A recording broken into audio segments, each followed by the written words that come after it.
Hey everyone, welcome back to another episode of r/ProRevenge. In today's episode, wife cheated, so I tricked her into publicly admitting to having the affair and herpes. My dogs defend my family and my friend. Cheating wife gets wiped out in divorce. Before we get into today's episode, remember to subscribe so you never miss a video. So let's get started. Wife cheated, so I tricked her into publicly admitting to having the affair and herpes. Okay, so I'm the coworker that encouraged him to post this. Unfortunately your account has to be 7 days old to post here, so I gifted him an alt I made for a joke about a month ago. This story is about 12 years old. I told it to one of my coworkers yesterday and he said I should share it to Reddit. Today he again nudged me, so here we are having drinks before the 4-day weekend and my writing is complete. So first time here and hi y'all. Sorry if there are typos. I included a TLDR at the end. In college, I met the woman who I thought was my one. We dated for about 2 years and had a big-ass wedding after a 10-month engagement. Her family was pretty well-to-do in a small southern town. We were both continuing our educations and I was also working to support us. I was pursuing a master's in engineering while she was finishing her doctorate in anthropology. Over the summer an opportunity came up for her to make some extra money going as an aide on a religious studies trip to Jamaica. I didn't hesitate when she asked me about it. I mean, she was going to get to visit Jamaica and get paid for it. I saw no downside other than missing her being at home for 6 weeks. Little did I know at the time, but she had been fucking the professor. He had hung out with us, smoked my weed and drank my fucking beer. I considered him a friend, who arranged the trip for a couple months and it was a getaway for them to bang all over the island. I, clueless and happy, went about the weeks while she was gone taking extra shifts so I could match what she made in our account and surprise her. What a dipshit, right? One of the students from the trip actually seeked me out to clue me in. I didn't believe him until I started looking for evidence on my own. I broke down and checked her texts while she was sleeping and nothing was there. There were a few VMs, so I decided to listen, and there it was, a message from that giant asshole saying how exciting it was that I almost caught them. I opened up her laptop and hit the emails after that. It was piles and piles of shit, making fun of me for not knowing, fucking in our bed and laughing about it. There was so much and I was so heartbroken. Still too hurt to take any action. I was lost. I had no idea what to do, so I sat on it for a couple weeks and acted as normally as I could. I noticed everything now. I felt so stupid for not seeing it before. So many signs. One stuck out in particular. I noticed that our stash of homemade weed lube, if you've never tried it, I highly recommend giving it a go, was going down even though we weren't having sex. It was obvious they were also using the fruits of my labor to get off more effectively. This really pissed me off. Like unreasonably so, Hulk fucking mad. It finally all hit me. I was a goddamn joke to these assholes and they were using the lube I made and fucking in my bed. I didn't hurt anymore, I just wanted to make them hurt. So, while she was studying at the library, I made a new batch of lube. I put enough weed in it for it to smell like normal, but I also added some poison ivy from our backyard to the mixture, and after refilling the spray bottle we used for application, I waited. A few days go by and I'm working extra so I can be out of the house more, and bam, bait taken.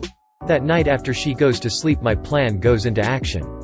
I sneak her phone away and delete my contact, while replacing his phone number in his contact as mine. I go to bed but can't sleep because it feels like I'm 5 and tomorrow is Christmas. Dawn arrives and she's in the shower.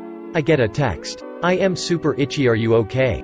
Now Lord, now is my time. Look, I thought it had cleared up but I guess I had a flare-up. I'm sorry, but I've got herpes, and I guess you do now too. I heard this bitch squeak in the shower. I'm covering my mouth, damn near losing it. I went on to tell her that it was time to end things now. A new semester was about to start and I kind of have a little crush on another TA. I wanted her mad. This is a woman that never got told no growing up, and never had to deal with rejection. Let alone from a balding dude in his 50s with herpes. When she got out of the shower it was obvious she had been crying, but I could see the anger in her eyes. I could see how uncomfortable she was squirming at the table drinking coffee and mulling the situation over. Another little nudge is what she needed.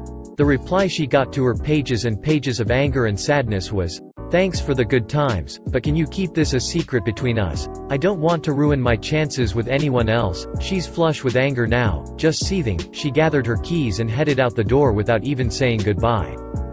I knew where she was going. I booted up her laptop and set it to reformat, deleting her dissertation and any notes pertaining to it before following her to campus. I parked a few lots over and rush over to his office where I find her screaming at him for giving her herpes. There's lots of people there. Professors, aides, students, other faculty. I'm dying. He is beyond embarrassed and confused as fuck. She is ugly, crying in front of her peers. I'm in heaven. I didn't even care that people were going to think I had herpes too. The fallout was apocalyptic in their department. He lost his job due to code of conduct at the university. We got divorced the following year. State law was we had to be separated for 1 full year before being granted a divorce. I got to keep most of the assets, primarily savings, and not a ton, but I worked for it. She never finished her doctorate and went on to be a perpetually pregnant housewife that sells Herbalife on Facebook, and he teaches high school now. It took a few years for it all to unfold, but watching it was glorious. TLDR. Wife cheated, so I made her think she had herpes and engineered a social situation for her to out her affair publicly herself. My dogs defend my family and my friend. This was many years ago and I was never charged. The case was closed as a home invasion that was stopped with reasonable force. My dogs were not harmed or removed from me. My neighbor, let's call her Anne, was a nice lady, a single mom with 1 little boy. When she moved, she had some rat issues caused by the previous owner's hoarding, and since I am not bothered by rats, and had a ratter dog as well as my big boys and girls, I was able to help out a bit. She and my wife became great friends and her boy loved my mastiffs and the Great Dane I owned back then. Often when Anne was working, her lad would come and stay with my wife and I, and the dogs, after school and on weekends.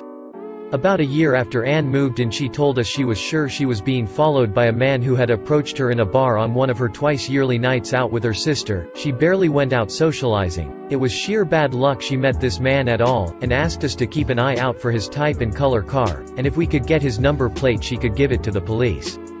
We, of course, promised to help, and carried on about that day. Late that night my Dane woke me whining, and led me to the side door. This opened onto a shared driveway with my neighbor. I opened it thinking he needed to go to the toilet in the garden, but as soon as I opened it I saw a man inside Anne's kitchen, and then heard her scream. I dashed over the drive and pushed open her kitchen door. He had forced it, probably what woke my dogs, and shouted at him to stop. He went for me, realized pretty quickly I knew how to fight, and that he was losing. In the struggle he managed to get free, and took off down the road. We called the police and reported it, and gave statements when the police arrived. Anne and her boy stayed with us for the rest of the night. The next day she went to stay with relatives using another friend's car just in case he was hanging around. I scouted ahead a bit to make sure she could get away safely. That night I woke up to the sound of a man screaming in my house. I could have gone straight downstairs to see what was going on, but I waited till it stopped before investigating, since it sounded exactly like the man from the night to me, and I figured he needed some quality time with some real predators. He wasn't moving when I went into the living room, but the dogs were really happy with themselves. What the police and I worked out had happened was he quietly broke into my kitchen through the side door. My mastiffs and the Dane waited till he was deep in the house before they struck. He was rag-dolled by the neck from behind by my Dane. And while this was happening the mastiffs tore his legs to shreds. The little ratter my wife owned got stuck in two from the blood all over him at the end of it. He had suffered multiple fatal wounds to his thighs, neck and face. The rapist intruder had a backpack on with knives, duct tape, gags and a small hand axe. DNA, Anne had scratched him, and my and Anne's statements confirmed he was the same man who had tried to rape my neighbor. He had no idea I had large dogs, it seems. Or he was really fucking stupid. Who cares? Those dogs have all died of old age now, but I bred from the mastiffs and still have their pups and grandpups. The Dane made it to 12, which is ancient for one of them. Anne got a mastiff from me shortly after this event, and she still owns large dogs too. I recommend a large dog as a companion, and as something that will fuck up any intruder for you. As Bill Burr says, it's like owning a gun you can pet. Cheating wife gets wiped out in divorce. Found my best friend's wife's secret social media account. She was sleeping with one of our other friends. I told my friend about it. He just kinda shut down. A few weeks later he told me never to tell anyone I knew she was cheating or that I knew about the account. I would casually ask him how the two of them were every now and then. Always, great. Every time I saw them together they were a happy couple. 9 months later he confessed he had lost everything they had to a gambling addiction. A year before they both had cars that were paid off. He had sold them and leased new cars. The money he made selling them he lost to gambling. Their savings and 401 kiloseconds were essentially gone. All lost on gambling. The condo they lived in was rented. They had essentially no assets. She immediately filed for divorce. They had no kids, similar incomes. Divorce was finalized without him owing alimony. Her cheating was never brought up. She got all the furniture and pots and pans. He kept his secret hoard of gold coins. I don't know for sure but I'm guessing it's at least $200,000 worth. If you made it to the end of the video, thanks for watching. Remember to subscribe and we'll see you in the next video.